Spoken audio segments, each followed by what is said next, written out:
Hello everyone, my name is Gaurav Arora and welcome to the fifth lecture of Spatial Statistics and Spatial Econometrics.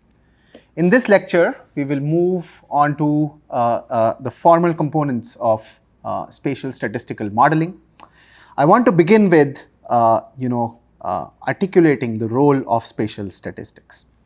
So statistics traditionally is understood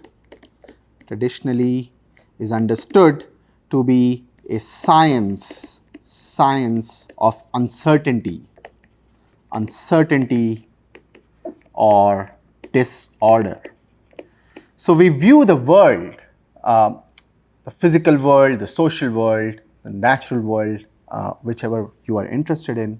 As statisticians, econometricians, we view the world as a sequence of random events or random realizations, right? So what we are committing to or declaring when we start to study the real world is that the real world is fundamentally disorderly, or there is fundamental uncertainty attached to the events or occurrences that we observe in the world that we are interested to study, right? And statistics is a science that allows us to systematically understand or study this uncertainty or disorder, right?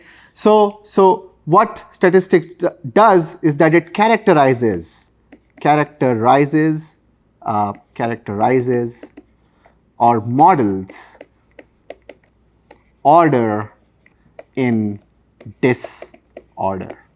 So it tries to figure out the systemic features, some things that we can explain, right? So there's a lot of uncertainty, a lot of randomness, but some of it, a part of it is explainable, which is orderly, and that order is what we are out here to figure out, right? So to discover. Spatial statistics, as we have discussed, is an extension, right? Spatial statistics, on the other hand, is a science of uncertainty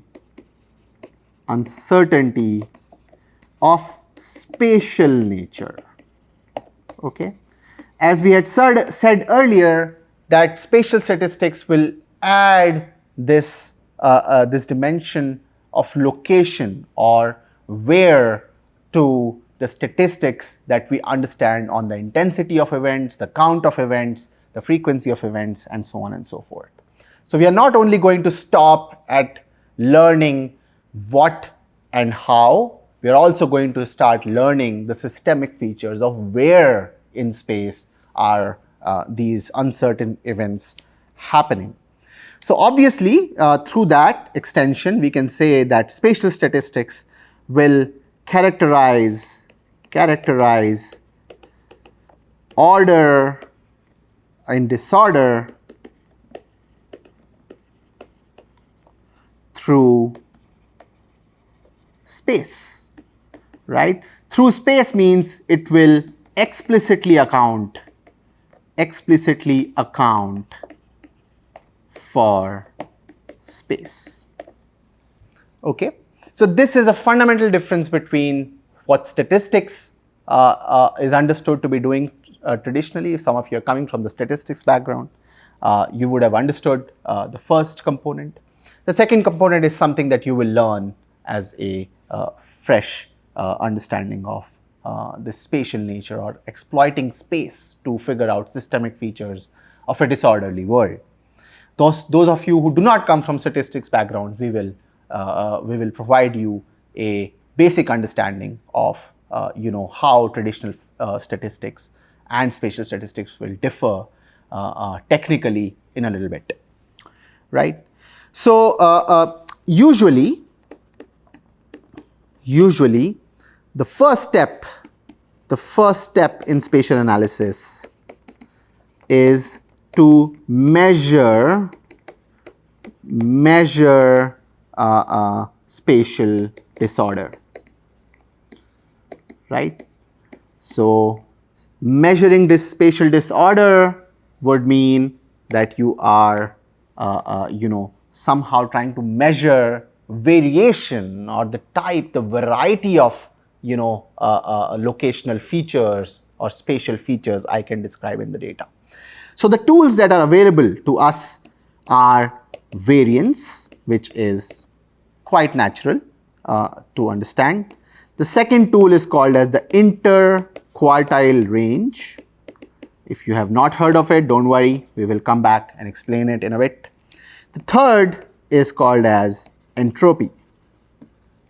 Okay, these are three most popular fundamental metrics of measuring disorder. So I'm trying to find order in disorder as a spatial statistician, but first I need to be able to quantify disorder. I need to be able to understand what's the level of variation in my data to begin with. What am I out to explain? What is the problem I'm out to address, right? So that is the aim that I am trying to achieve, right?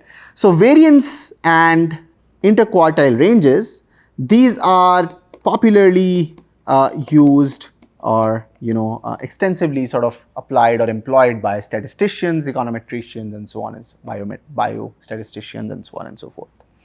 Entropy, on the other hand, is mostly used by engineers and physical scientists. So if you come from physical sciences background, perhaps you must have heard of entropy. What we are learning here is that entropy does a similar job to what variance does, and this is something we will again see in a little bit going forward. Okay, and entropy provides what is called as the philosophy of technology. So this is something we will spend a little bit of time on because this is interesting, and it also sort of allows us to model certain really important spatial features in the real world, especially regional science or urban science, right? So we will come back to both these categories of measuring disorder, in space. The second step is, so the first step was to describe, measure disorder of the problem that we are interested in, and the second step is to describe or summarize spatial patterns, spatial dependence, and I'm going to say and or spatial order correlation in data. So the first step was that I'm trying to understand what's the extent of uncertainty. In the second step, now I'm moving slowly. I've taken one step to figure out some kind of order in this disorder. So I'm trying to do a pattern recognition exercise. I'm trying to summarize what other patterns do I see here. Do I see a trend from east to west, from northwest to northeast, or northwest to southeast, and so on and so forth, right? So I am now trying to figure out what are the patterns. Do I see clusters, some kind of networked clusters in some corners or some regions of the data where things might be moving similarly than other regions, right? So here we will study summary statistics for spatial data, right? So of course, whenever we look at any data set, we start to look at their summary statistics, that is mean, variance, standard deviation, coefficient of variation, different percentiles, the min value, the max value, the value at the 75th percentile, the 25th percentile, the median, and so on and so forth, right? So we will basically articulate these tools or these metrics also for spatial data. Then we will look at something really unique to spatial data that are called as the variogram devices. So we will say spatial models for variogram estimation. So the variogram is quite typical to spatial analysis. It is a metric of spatial dependence or spatial order correlation. It is an analog of a correlation device that you are used to in summarizing traditional statistical data sets, right? So variogram is a measure of spatial dependence, and we will be studying this particular tool in detail, which will be a discrete sort of extension in terms of your understanding of applied statistics till now. Okay. Third step in this exercise of studying or analyzing spatial data is to explain spatial processes underlying the spatial patterns that were discovered in stage 2 or step 2. Here we employ principles of econometrics,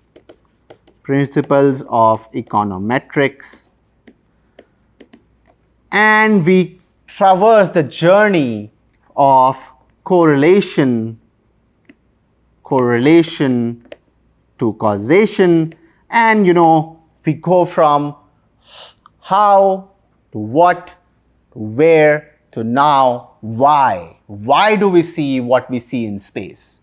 Why do we see a west to east gradient in real estate prices in the National Capital Territory of Delhi? Why do we not see reverse? Why do we not see a gradient from south to north? Why do we not see a gradient from southwest to northeast, right? Why do we see the gradient the way we see it? Why do we see the patterns the way we see them, right? So we are trying to answer why. This is a fundamental distinction from statistics to econometrics, and that's why this course is called as spatial statistics and spatial econometrics, due to this third component, which involves certain advanced tools to study spatial data, right? Now, before we move on to talk about the first step, which is measuring order and disorder, which is the variance, the interquartile range, and the entropy, we will first try and understand what is a spatial random variable. How do we articulate randomness in space, right? So we are going to first study probability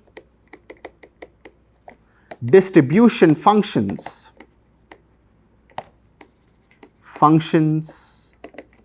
and cumulative distribution functions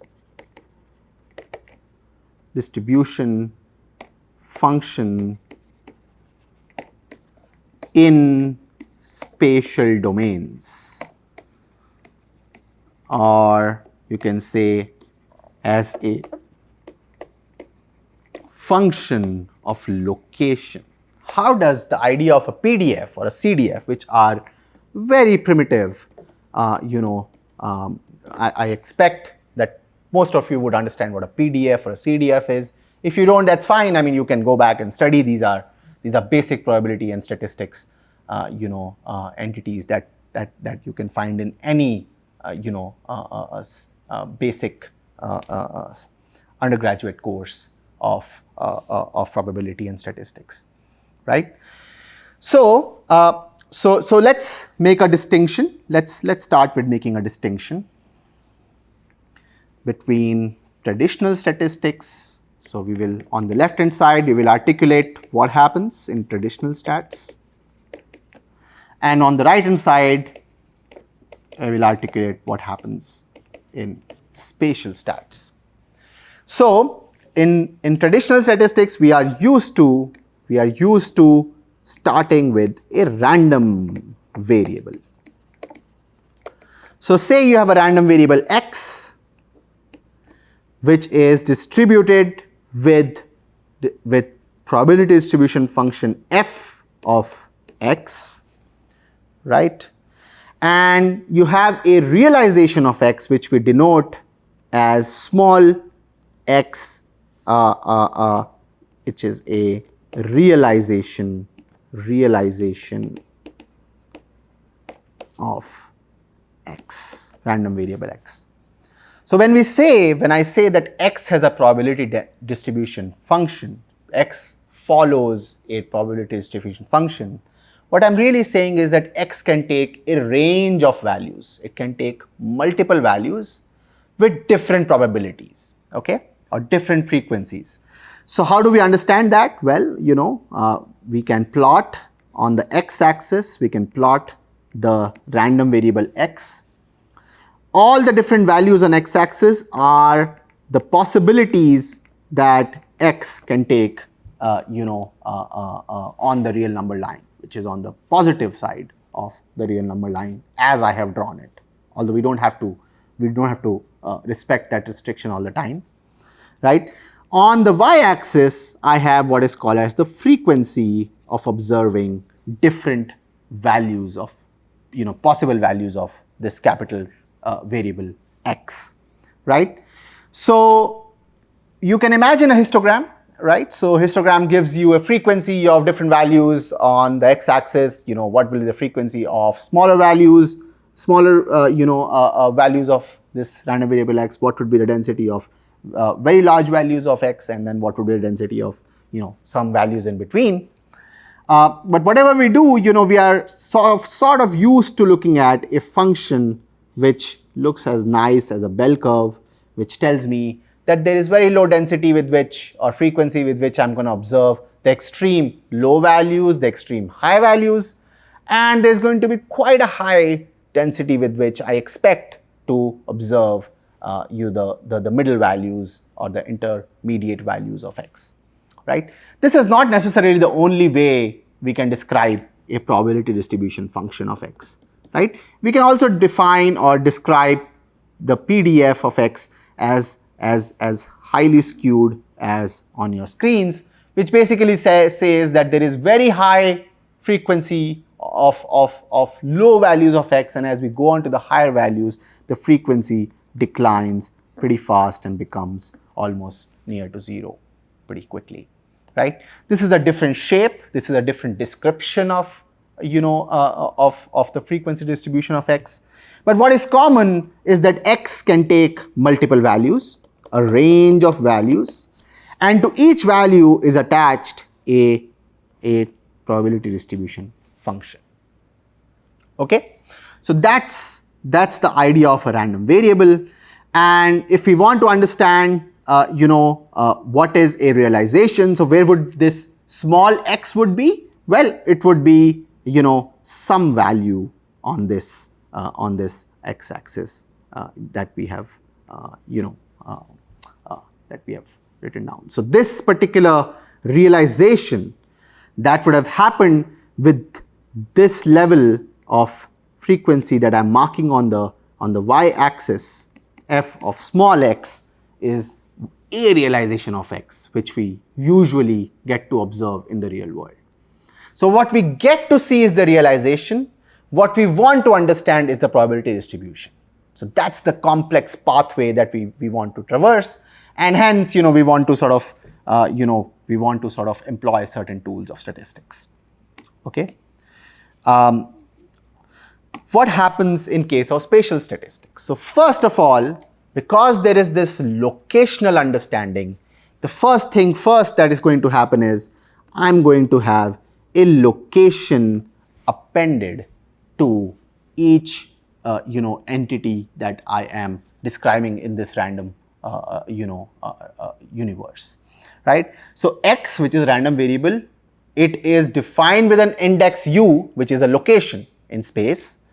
The density f is also described or is also tied to a given location.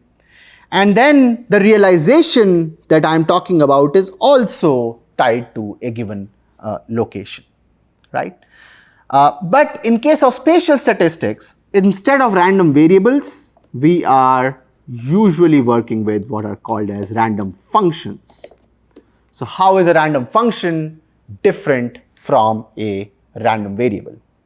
So first up, you can have data for different locations, right? We typically will not have data for just one location. We are going to have data for multiple locations. So let's start there. So we are going to have a random variable x at location u1, which is going to have a PDF fu1 of x. You're going to have random variable x at location u2, which is going to have a PDF fu2 of x. And let's say there is a third location where I observe this random variable x with density fu3 x. And I'm going to have, you know, realizations corresponding to these as small x u1, small x u2, and small x u3. So I'm going to now give you a visual representation of random functions. So the first thing that we realize here is that we have three locations u1, u2, and u3. So let's go ahead and draw these three locations. So I have u1, u2, and u3. Sorry about that. So u1, u2, and u3. At each of these locations, I have a random variable x of u1, which will have a PDF. So I can draw that PDF now for u1, right? So I have a f of u1 for x, right? So, okay, f of u1 x. At location 2, I am going to have f of u2, and then at location 3, I am going to have f of u3, right? So, f at u3 rather, right? And I am out on x-axis on all these graphs, I have the random variable x defined for different locations. Okay, and I have realizations. So first of all, I could have different shapes of density functions at the three locations. Second of all, I might have a realization from different regions of these density functions. So for example, for the first location, I might draw my first realization might come from the lower region of x u1. So I might have a x small x u1 on the left side of the distribution. For u2, it might come from somewhere around the expectation or the mean of that distribution. So I'm going to have x of u2 delineated like you have in front of your screen, and then x of u3 is going to be let's say coming from the right region or the higher side of the probability of the higher values from some higher values of x of u3, right? So the right hand side of the PDF of 3, and I have these three locations. So if I have locations, when I do spatial statistics, the first thing I must do is I must be able to articulate distance. So if I'm working with Euclidean spaces, I'm going to have distances basically defined as the L2 norm as we have studied earlier. So you have three data points which are at given distances, separated by given distances in space, and at each data point, at each location, you are going to observe a realization that belongs to a random variable which can be distributed by a distinct PDF. Now, what differentiates from random functions from random variables is that usually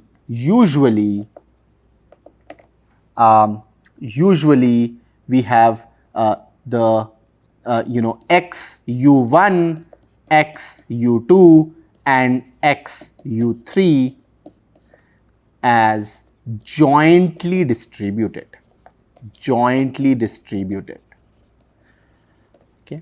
Mathematically, joint distributions would mean that when I try to explain what value will be observed at location u1, it will give me some information about what type of realization might be observed at u2 and u3.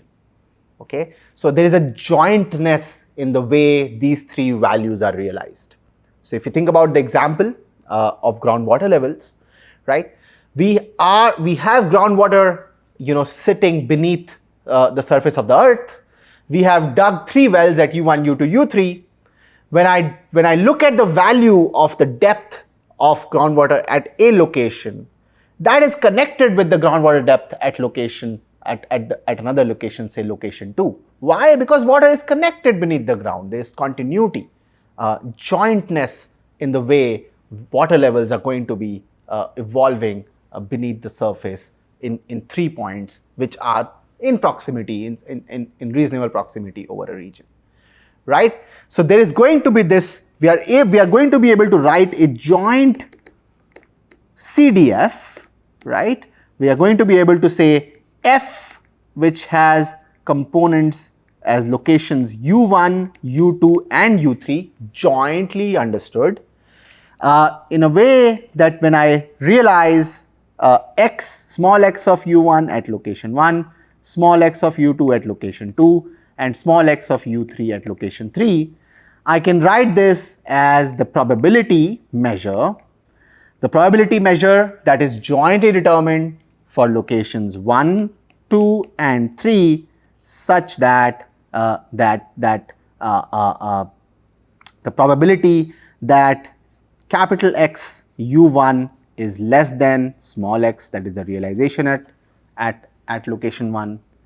The random variable and the random variable at location 2 is less than its realization at location 2, and the random variable at location 3 is less than its realization at location 3. This is a joint CDF that characterizes how 3 values will be determined. To better understand, let's go back to our example of groundwater levels. So let's look at an example of groundwater levels, rather an example of joint distribution for groundwater levels data. So here, on ground, what I have is 3 wells. So I have 3 wells where I'm able to draw data, right? Monitor data from, sorry, not draw, but monitor what is the depth of data from ground. So let's say I have a ground level and I have dug these wells beneath the ground at locations U1, U2 and U3, right? And on a given day, I have these realizations where I see that groundwater level is at this red dot level at location U1. It is at the red dot level at location 2, which is slightly higher than location 1, and then it's quite below the ground, quite a bit below the ground at location 3. The point is that this realization at each individual well is connected with every other realization of these wells that are representing groundwater, which is moving in continuum in space beneath the surface of the earth, right? So what is happening is that the 3 observations are connected with each other. So when we look at a realization, we look at them as triplets, right? So we don't look at them really as individual realizations, but they are a triplet realization of the joint density of groundwater levels beneath the ground. On another day, you can have, groundwater levels at different levels at these 3 locations. Then your observation will be another triplet which are joined by the green dots or green levels, levels demarcated with the green color at these locations, right? So green is one joint realization of a random function that describes groundwater levels in a region. in a region with 3 wells, right? We could have 300 wells. The definition will simply extend itself, naturally, right? And the reds are an alternative, I'm just going to say another joint realization of a random function that describes groundwater levels in a region. Okay. Now the thing is that usually we are given a single joint realization in space, and we have to then infer upon the joint distribution, right? And we need to understand or infer upon, characterize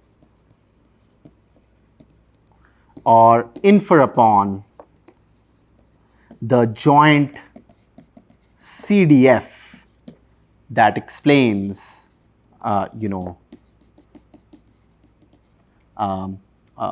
groundwater levels in a region. Okay, so that explains the stochastic nature of groundwater levels in a region. So once you are able to sort of understand what is the parent CDF, you can then start to model things in much more detail. Okay, so random functions are really jointly distributed random variables. So there are multiple random variables. Okay, so if we are talking about multivariate variables, multivariate distribution, something that a multivariate is a term that was also used at the beginning of this lecture, right? So we are talking about multivariate distribution. So you have more than one variable. These variables are delineated by location. So the multiplicity is derived from location, and hence the delineation of space in conducting statistical analysis, right? So the trouble is that I have one realization and I must tell you what is the parent distribution. So I must be able to predict, if you were to go ahead and take another realization, what should it look like, in the sense how it is dependent and what kind of mean values you are going to look at, and so on and so forth. This trajectory from using one realization to providing a characterization of the entire distribution, joint distribution, is complicated, and it involves the concept of spatial stationarity. This is one of the most important concepts that we will study later. Okay, we will study this concept later in the course, but spatial stationarity is the key assumption, really. Okay, it's something that we must go in with. We have to be confident that we have spatial stationarity to be able to expand our understanding of the world from a single realization to what might be happening in terms of joint distribution in space, right? So that's that. So now as a next step, what we are going to do is we are going to define variance. So we are going to go back to our step 1. Now we have understood random functions. That's what we are going to use to characterize spatial statistics. So we want to first measure disorder. So we had variance, we had we can say standard deviation, although it's just a simple extension of variance. It's just square root of variance. Then you have what we said was interquartile range, and finally we had what we called entropy, right? So given a sequence of realizations of a random variable x. Okay, I'm not invoking space now. I'm first defining these metrics. I'm just making a quick. We are just doing a quick recall so that you can get it, and we can then apply these metrics to spatial data. So I have a sequence of realizations of a random variable x. Let's say x1, x2, and all the way to xn. So I have capital N realizations. Then variance of x is written as summation I equals 1 to n xi minus x bar, which is the sample mean, whole square divided by n minus 1. The standard deviation of x is square root of variance of x. And the interquartile range is a little bit interesting. And I will talk about why do we care about interquartile range? Why do we even study it? Well, the interquartile range is an interval that lies between the first quartile and the third quartile of data.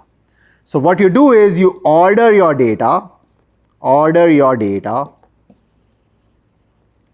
in ascending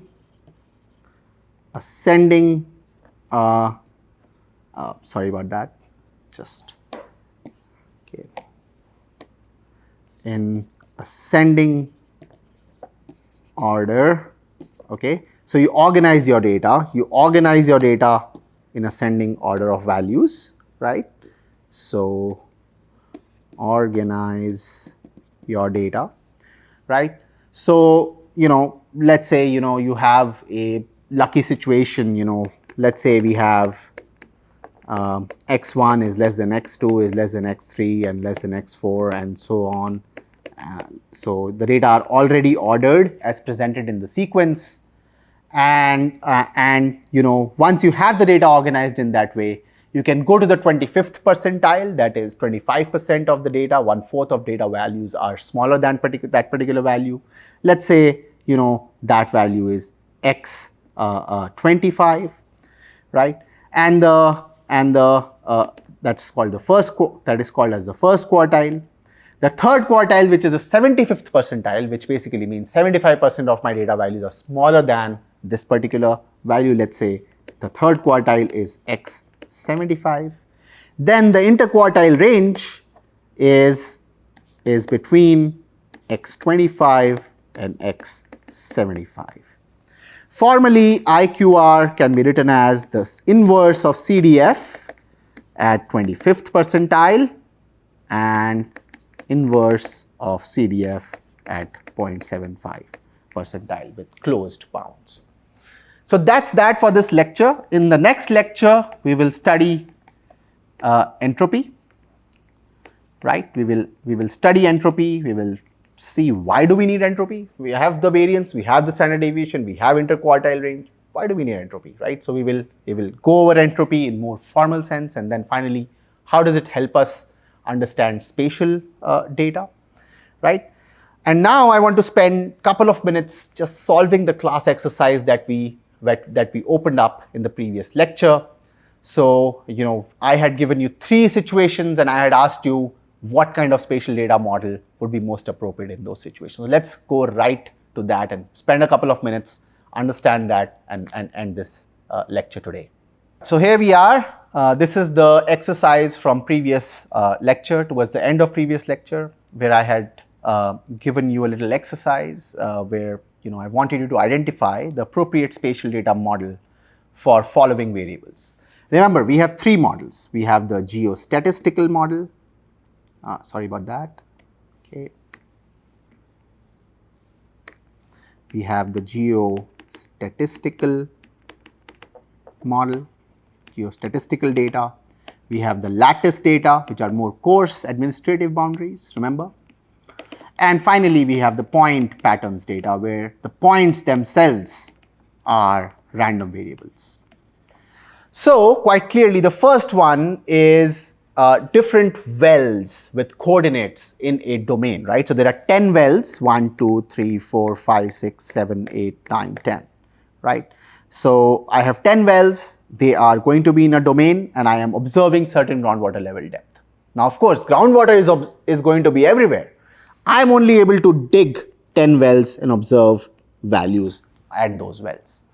So this is a clear case where the domain D itself is a continuum, right? It's a continuum. So this first example is the case of the geostatistical data. The second example, quite naturally, is districts, data in districts. So I can only do as much as these 10 districts. The shape and form they may come in is not controlled by the analyst, that is the statistician. So I have 1, 2, 3, 4, 5, 6, 7, 8, 9, 10 districts. So I'm bound by the district boundaries. There is some restriction. This is a classical case of a lattice data. Okay. One more way to think about it is that, once you identify the most appropriate model, think about whether you can apply an alternative model. Maybe you can, right? Maybe you can, maybe you cannot, right? So in the third case, you have the, you have groundwater wells. So you have these wells, and you are observing groundwater level depth, but the variable of interest is whether or not you have a dry well. And as we saw, that dry well, occurrence of dry well is really dependent on what is the water level beneath the surface. And water level going below the level of the well itself is a random process, right? So then what I'm looking at is that whether or not I see a dry well or not is itself a random process. Hence, the third example is a point pattern data. I hope this characterization helped you better understand what type of data are seen in different settings, and I hope you are able to apply this knowledge in the future. So that's it for today. Thank you for your attention. We will meet in the next lecture.